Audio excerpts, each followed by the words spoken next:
Halo anak-anakku kelas 9 yang sedang berada di rumah masing-masing. Selamat pagi. Jumpa lagi dalam pelajaran bahasa Indonesia bersama saya, Ibu Adelgonda saja. Hari ini kita akan belajar tentang menulis teks tanggapan. Namun sebelum kita memulai pembelajaran pada hari ini, baiklah kita awali dengan berdoa. Berdoa mulai.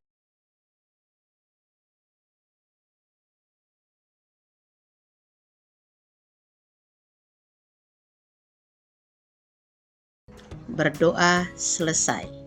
Baik anak-anak, kompetensi dasar yang harus Anda pelajari hari ini adalah mengungkapkan kritik, sanggahan, atau pujian dalam bentuk teks tanggapan secara lisan dan atau tulis dengan memperhatikan struktur dan kebahasaan. Indikator pencapaian kompetensi pertama, menyusun ragangan teks tanggapan. Yang kedua, menyajikan teks tanggapan karya teman.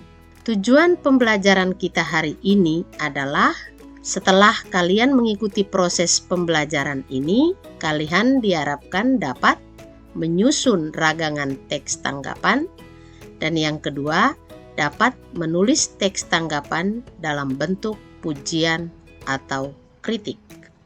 Baik anak-anak, ada dua cara menyajikan tanggapan. Tanggapan kita bisa disajikan secara tertulis. Jadi tanggapan tertulis berupa dokumen tertulis atau teks tertulis. Cara yang kedua, tanggapan kita bisa disajikan secara lisan atau secara langsung. Untuk bisa menyajikan tanggapan baik secara lisan maupun secara tertulis, kita harus mengetahui terlebih dahulu struktur teks tanggapan. Kali lalu Anda sudah belajar tentang struktur teks tanggapan. Struktur teks tanggapan itu terdiri dari 3 bagian. Yang pertama, evaluasi. Evaluasi adalah bagian pertama dalam teks tanggapan kritis. Pada bagian evaluasi berisi pernyataan umum mengenai apa yang akan disampaikan oleh penulis dalam teks. Evaluasi ini disebut juga konteks. Struktur yang kedua atau bagian yang kedua dari sebuah teks tanggapan adalah deskripsi teks. Deskripsi teks adalah bagian isi dalam teks tanggapan kritis. Bagian deskripsi teks ini berisikan informasi mengenai data dan pendapat yang mendukung pernyataan atau melemahkan pernyataan. Kemudian bagian yang ketiga adalah penegasan ulang. Penegasan ulang adalah bagian terakhir dalam sebuah teks tanggapan yang memuat penegasan ulang terhadap apa yang telah dilakukan atau yang telah diputuskan. Bagian penegasan ulang ini disebut juga dengan nama penilaian. Yang berikut, untuk dapat menulis sebuah teks tanggapan, kalian juga harus mengetahui ciri kebahasaan dari teks tanggapan. Minggu lalu Anda sudah belajar bersama Pak Yaner tentang ciri kebahasaan teks tanggapan, namun kali ini Ibu mengulanginya sekali lagi untuk kalian bahwa ciri kebahasaan atau aspek kebahasaan dari sebuah teks tanggapan terdiri dari 1. Menggunakan kalimat aktif. Kalimat aktif adalah kalimat yang subjeknya melakukan pekerjaan.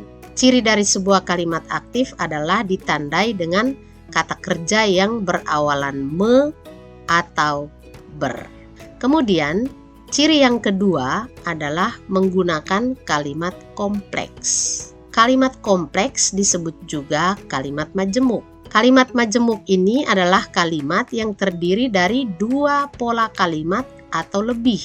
Jadi 2 pola kalimat ini masing-masingnya memiliki 1 verba atau 1 kata kerja. sehingga kalimat kompleks ini memiliki 2 atau lebih kata kerja dalam kalimat tersebut. Ciri yang ketiga, menggunakan kalimat deskripsi.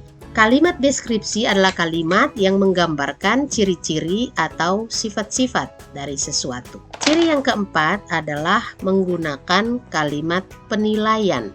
Kalimat penilaian bisa berupa kritikan atau pujian. Ciri yang kelima, sebuah teks tanggapan kritis menggunakan kata tugas seperti konjungsi atau kata hubung, kata depan, kata seru, atau bisa juga berupa partikel penegas. Baik anak-anak, untuk dapat menulis sebuah teks tanggapan, kita juga perlu memperhatikan syarat atau kriteria dari sebuah teks tanggapan. Kriteria yang pertama, objektif. Sebuah teks tanggapan harus objektif.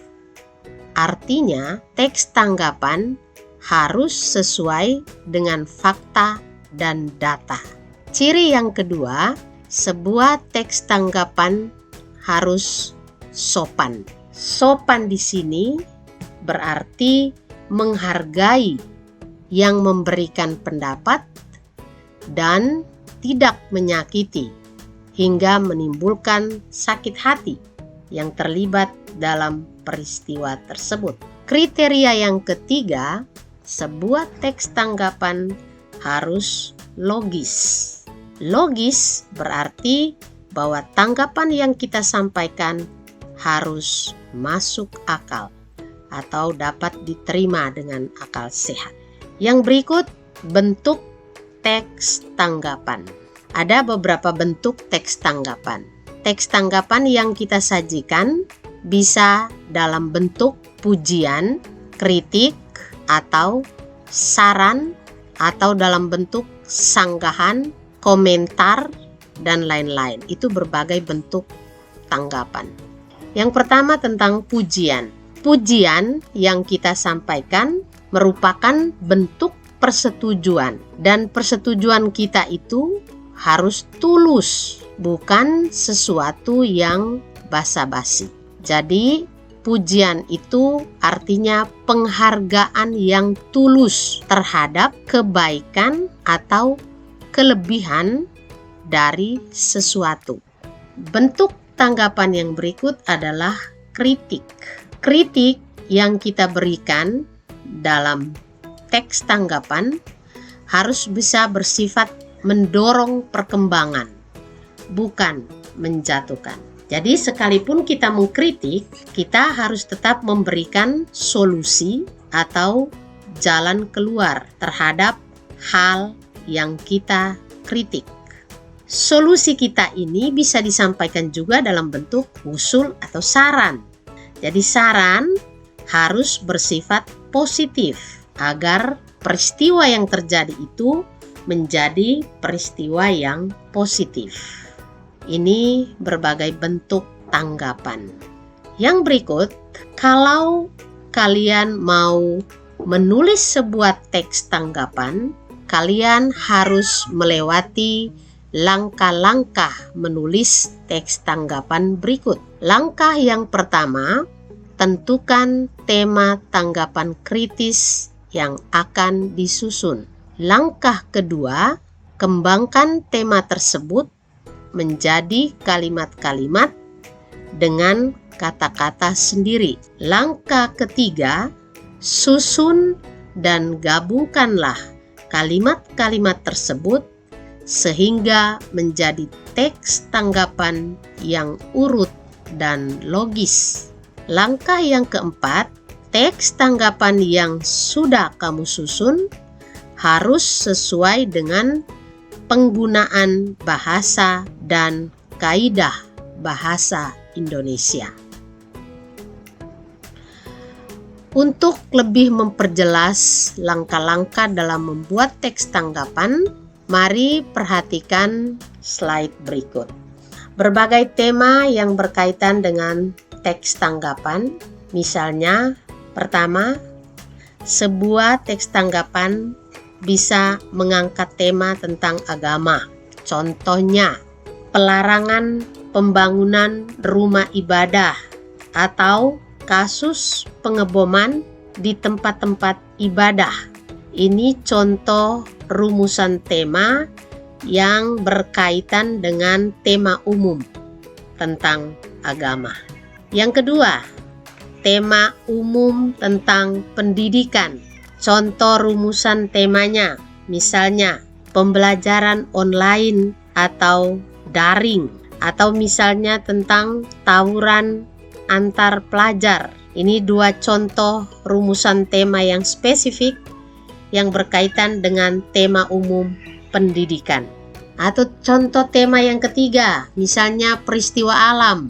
Tema-tema yang berkaitan dengan peristiwa alam, misalnya tentang gempa bumi, banjir bandang, tanah longsor, dan lain-lain. Tema yang keempat, misalnya tentang permasalahan sosial. Contoh rumusan temanya, misalnya pertama, maraknya perjudian di Kota Kupang, atau kekerasan dalam rumah tangga, atau yang sering diistilahkan dengan KDRT. Atau contoh tema lain, misalnya kasus pemerkosaan, pencurian, perampokan, dan lain-lain. Ini beberapa contoh tema yang spesifik dari tema-tema umum tersebut. Yang berikut, sebelum kalian menulis teks tanggapan, kalian harus menyiapkan terlebih dahulu kerangka atau ragangan teks tanggapan. Perhatikan contoh kerangka teks tanggapan berikut. Misalnya, judul teks tanggapannya Ujian Nasional Online Perlu atau Tidak. Kerangka teksnya terdiri dari 3 bagian, yaitu kita mulai dengan evaluasi. Contoh gagasan pokoknya. Bagian evaluasi diawali dengan gagasan pokok, misalnya wacana online belum jelas. Ini contoh gagasan pokoknya. Kemudian ada gagasan penjelas, misalnya pemerintah sudah mencanangkan online. Atau yang kedua, bagaimana syarat pelaksanaan online. Jadi bagian evaluasi itu terdiri dari 1 gagasan pokok dan 2 gagasan penjelas. Yang kedua, bagian yang kedua dari teks tanggapan adalah deskripsi teks. Deskripsi teks juga terdiri dari 2 gagasan pokok atau pikiran utama. Gagasan pokok yang pertama berbunyi, online dilaksanakan di laboratorium komputer sekolah. Kemudian gagasan pokok yang kedua, tujuan pelaksanaan online. Di dalam gagasan pokok ini disampaikan apa tujuan pelaksanaan online, kemudian dilengkapi dengan sisi positif online dan sisi negatif online sebagai gagasan-gagasan penjelas. Bagian yang terakhir dari sebuah teks tanggapan berupa penegasan ulang. Penegasan ulang ini gagasan pokoknya berbunyi, pelaksanaan online bisa memicu dampak positif dan negatif. Jadi ini contoh kerangka teks tanggapan dari judul Ujian Nasional Online Perlu atau Tidak. Jadi untuk menulis sebuah teks tanggapan, kalian harus menentukan temanya, kemudian mengembangkan tema itu dengan kalimat-kalimat sendiri, menyiapkan kerangka teksnya yang terdiri dari gagasan pokok dan gagasan-gagasan penjelas. Kemudian baru kalian menulis secara lengkap dalam teks tanggapan dengan cara mengembangkan kerangka teks tanggapan menjadi sebuah teks tanggapan secara utuh dan lengkap. Jadi dalam menulis teks tanggapan yang perlu kalian perhatikan adalah struktur teksnya yang terdiri dari 3 bagian, yaitu evaluasi, deskripsi teks, dan penegasan ulang. Dan jangan lupa memperhatikan ciri-ciri atau kaidah kebahasaan dari teks tanggapan. Baik anak-anak, demikian pembelajaran kita pada hari ini tentang menulis teks tanggapan. Anda dapat berlatih menulis teks tanggapan dengan memperhatikan slide berikut. Tugas menulis teks tanggapan yang pertama, pilihlah salah satu tema teks tanggapan berikut ini. A. Tentang agama, B. Tentang pendidikan, C. Tentang peristiwa alam, D. Tentang permasalahan sosial. Jadi Anda memilih salah satu tema umum. Kemudian tulislah judul dari teks tanggapanmu. Judul ditulis setelah tema umum itu Anda pilih. Contohnya seperti tadi yang sudah Ibu jelaskan atau sudah Ibu tayangkan. Yang ketiga, tentukan gagasan pokok dari tema yang sudah kamu pilih. Jadi dari tema yang dipilih kemudian dibawa ke judul. Judul itu diambil dari tema yang lebih spesifik. Kemudian berdasarkan tema atau judul tersebut, Anda menentukan gagasan pokok dan juga gagasan-gagasan penjelas. Berarti Anda menyiapkan kerangka teks tanggapannya. Kemudian langkah yang terakhir, kembangkan gagasan pokok tersebut dan gagasan-gagasan penjelas tersebut menjadi teks tanggapan dengan menggunakan kritik negatif atau positif sesuai dengan struktur dan ciri kebahasaan teks tanggapan. Kritik negatif di sini maksudnya berupa pernyataan ketidaksetujuan, dan kritik positif di sini maksudnya pernyataan persetujuan.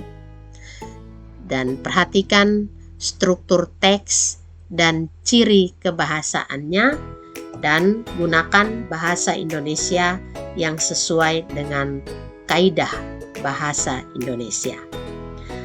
Tugas yang Anda kerjakan dapat Anda kirimkan berupa foto hasil pekerjaanmu dan kirim ke nomor WhatsApp berikut.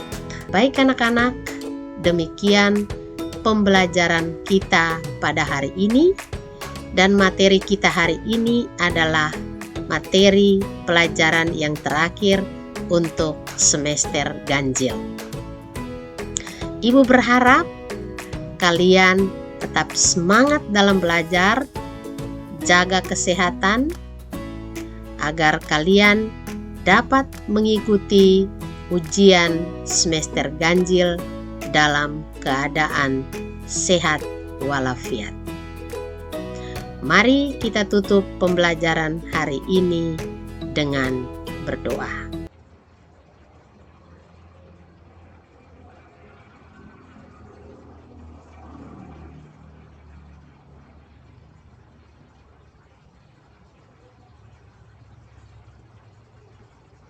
Berdoa selesai. Oh iya, Ibu lupa menyampaikan bahwa setelah pembelajaran ini, minggu depan kalian akan mengikuti penilaian harian keempat. Belajar baik-baik dan sungguh-sungguh agar bisa memperoleh hasil yang memuaskan. Terima kasih dan selamat siang.